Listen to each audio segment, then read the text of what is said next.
Hey guys, Sneaky Snake here, Brothers in Arms, World of Warships, and today's video we're going to take a look at our next installment in our community replay series, and this one features my buddy Synighte of the MIAC clan playing in the Henri IV, the tier 10 French heavy cruiser. He's playing by himself, and it's some domination here on the map Okinawa. So if you'd like to send in a replay to us, please send it to BIAworldofwarships, all lowercase, at gmail.com. Please include the replay file, post-game screenshots if you have them, a brief description of the battle, and then if you'd like myself or Spider to do the commentary, you can certainly request for that as well. So one thing to note here before the replay starts, please pardon me if I sound quite a bit different.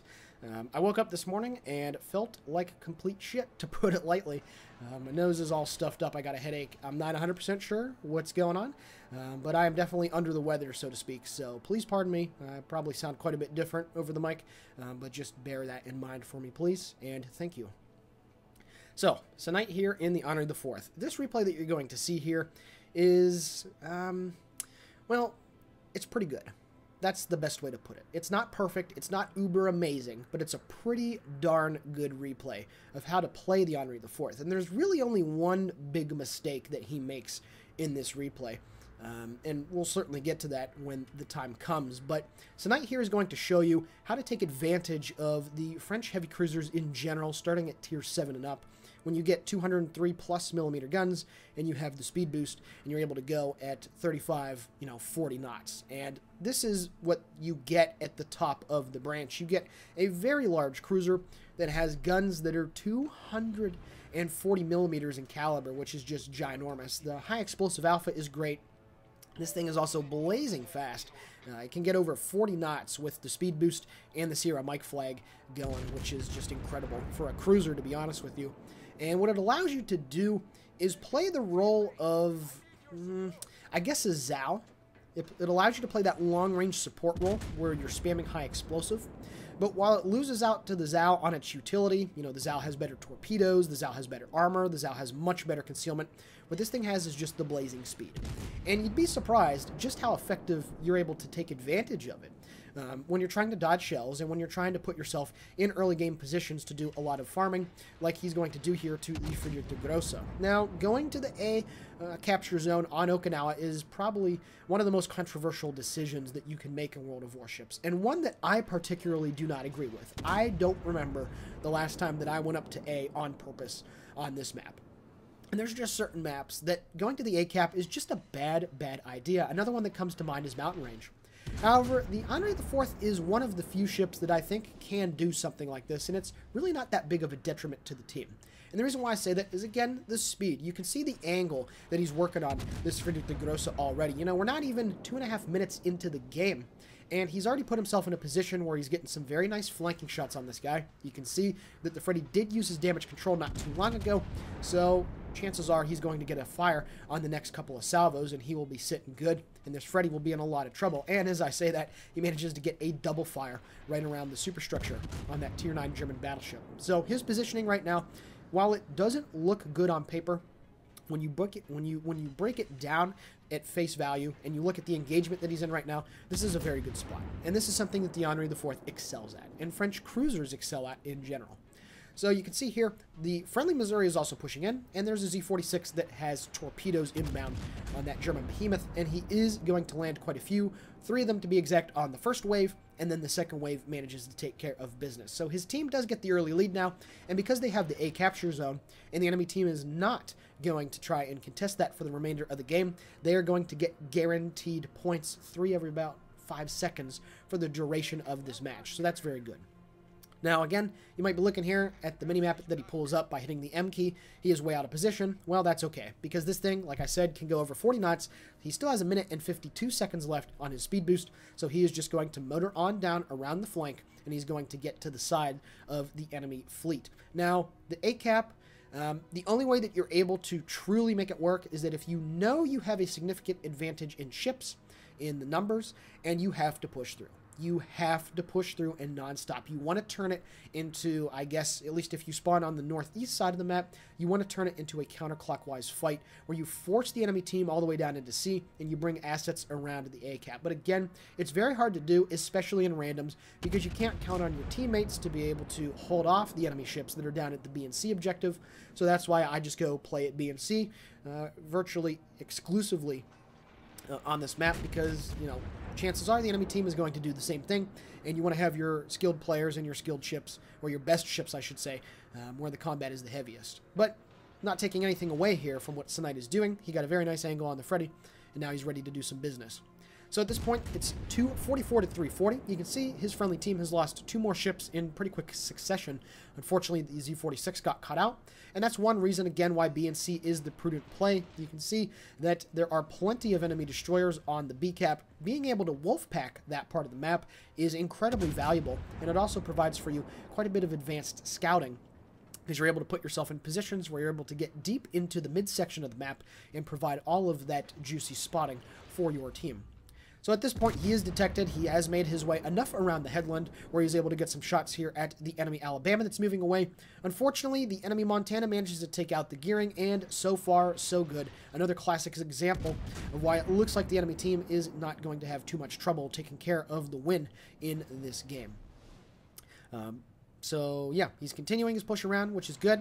Unfortunately for him, the Missouri is not necessarily. I'm not sure why that guy isn't. I really don't understand it. However, an enemy destroyer appears, the Benson, and the gearing at about 11 kilometers off of his port side. And he's going to get some shots here at that Tier 10 American destroyer. You can see that guy slows down just a bit. A nice little collection of shells hit right at the stern, breaking a torpedo tube. 5 hits, setting a fire as well. Very nice stuff right there.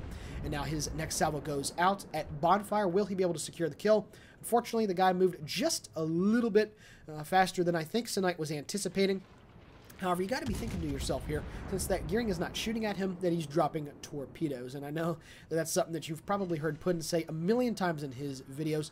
Unfortunately, his team loses their 5th ship. It's 221 to 432 now. The gearing now starts to shoot, and my guess here is this guy is trying to get his attention. And one thing to note, you can see Synighte is making a hard turn to starboard right now as he gets his next salvo out. Unfortunately for him, he's providing a full broadside for the Alabama. He does kill the gearing. Some shells from the Bismarck hit him, and then the next big old salvo comes in, and oh boy, 28,000 points of damage right there.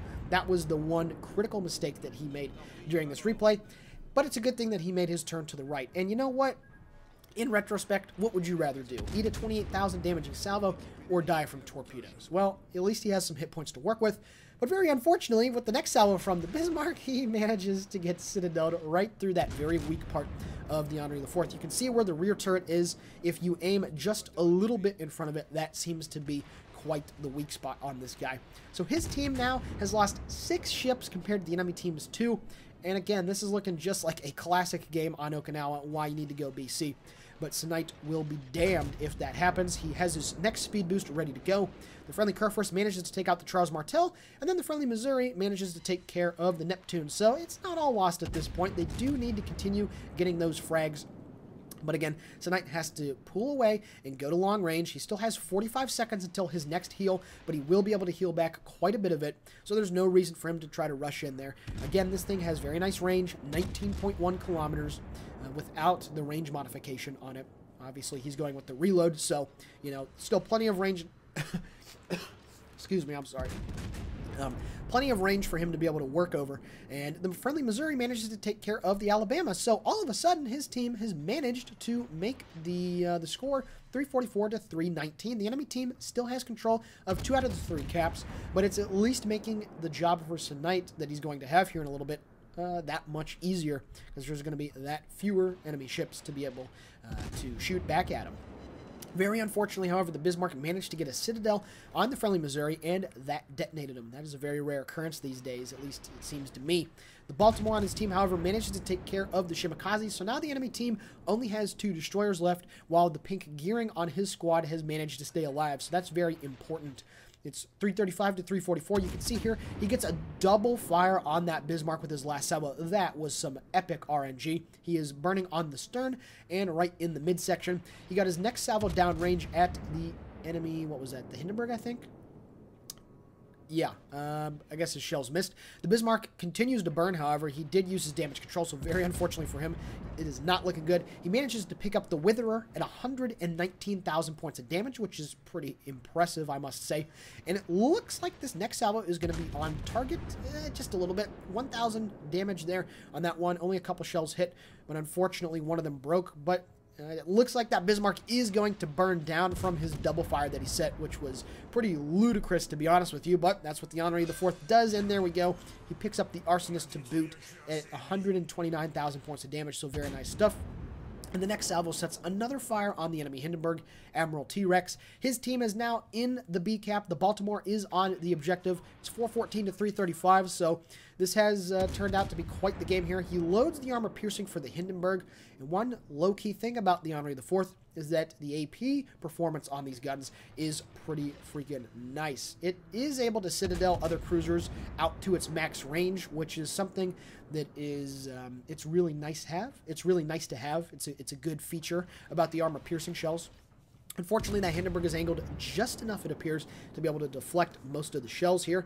You can see the next salvo going in on the guy. He's angled, I'd say, I don't know, 25 degrees and only 2,600 damage as 3 of the shells ricocheted. Unfortunately, the Hindenburg manages to burn down the Baltimore.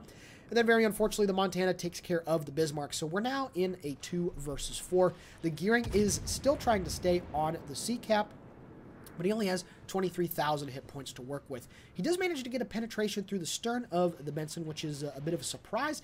And then for some reason, the Benson continues his turn and makes it completely obvious which way to aim. And he gets 2 more penetrations, picking up the Confederate. That is also something about these guns that is really nice. You can get those penetration damage shots on angled destroyers, just like battleships can. Obviously, you got to get close enough to be able to do it. However, at this point, he also managed to time his turn very nicely here. Now he's going to try to kite away. You can see that Montana that's just off to his port side at about 11.7 kilometers. The speed boost only has 25 seconds left, but it appears the Montana had a bit of an EXE error going on there, and why his turrets were not pointed this way or why they're not turning this way is beyond me. Not 100% sure what's going on right here, but he manages to get 6,700 damage and another fire set on the superstructure of the Montana. You can see the friendly Gearing has managed to run into the Yaguma, which is very nice as he sets fire number 2 on the Montana. So the Gearing should be able to take care of this Yaguma any second now. There we go. So his team is now in control of the A-cap. Well, excuse me. His team has been in control of the A-cap, like I mentioned, and now the Gearing is getting the C-cap. So very nice stuff right there. That guy still has plenty of hit points to work with. And you can see that the enemy team is now paying a bit more attention to the Gearing. Synighte picks up his 4th medal of the game, a high caliber, very awesome stuff right there.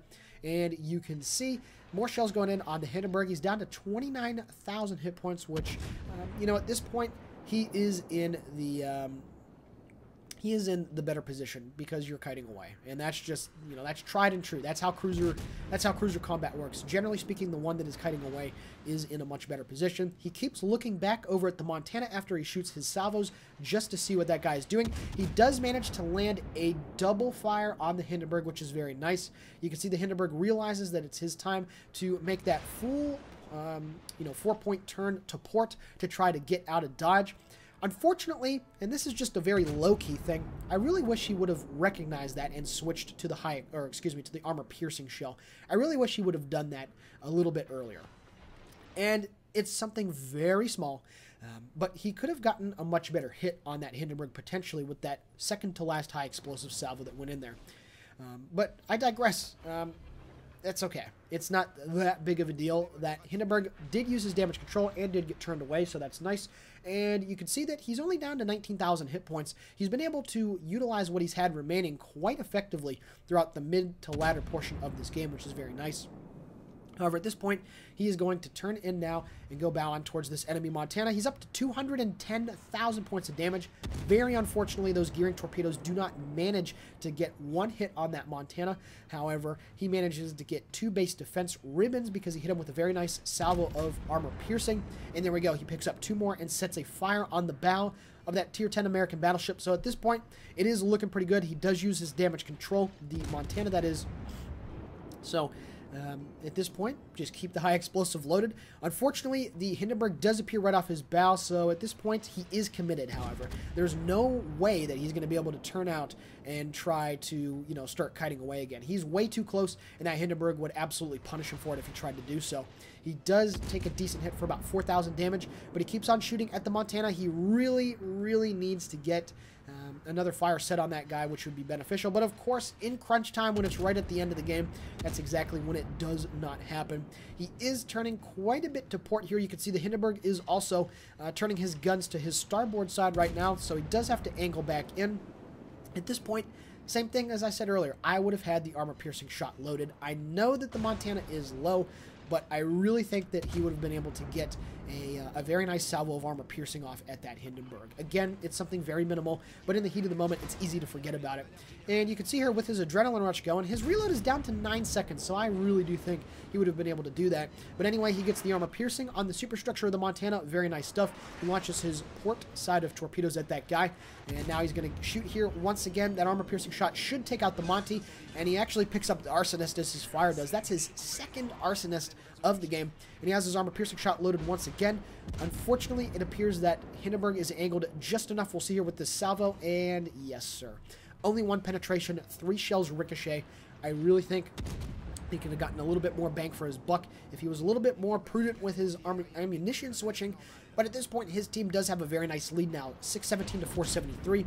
So even though he's going to kick the bucket here really shortly, his team is set up for success because they still have a friendly destroyer left. And the next salvo from the rear turret does manage to take care of Synighte here, but an absolutely great job of just being that big distraction and being a thorn in the enemy team's side. There's now 4 minutes and 9 seconds left in the game. It's 582 to 520. This gearing does have to get up to the Bravo cap, and you can see that's exactly what his team is doing. Porthos is telling him the gearing that is to go on the B. It's nice to see that people are putting constructive things in the chat. That's what you need to do when you die. And this is the last thing I'm going to hit on before I stop the replay. That's something that you need to do. When you die, be that positive voice in the chat. Be that positive voice in comms. And just tell, the guys that are remaining in the game, hey, maybe you should do this, or maybe you should do this, or maybe you should do that. It's very important. So anyway, with that being said, we're now going to take a look at the post-battle results. Alrighty guys, taking a look now at the post-battle results. 517,000 credits received and 6.2k total XP earned. This was not his first win of the day. He managed to pick up Witherer, Double Arsonist, Confederate, and High Caliber. That is a very nice medal slate to get in your French cruisers. He picked up 253,000 points of damage off of 214 shell hits. He sank 4 enemy ships, set 18 fires, and also had 18 base defense ribbons. Taking a look at the team score, 2,713 base experience earned, a very nice score. His buddy in the gearing did not manage to take care of the Hindenburg kill-wise, but he did get back on the B cap, and he kept that Hindenburg at bay and was able to take care of victory. So Pollux, if you managed to watch this replay, very nice job to you, sir. Staying in the game, getting 2 kills yourself, and having a very respectable result at 2,044 base XP.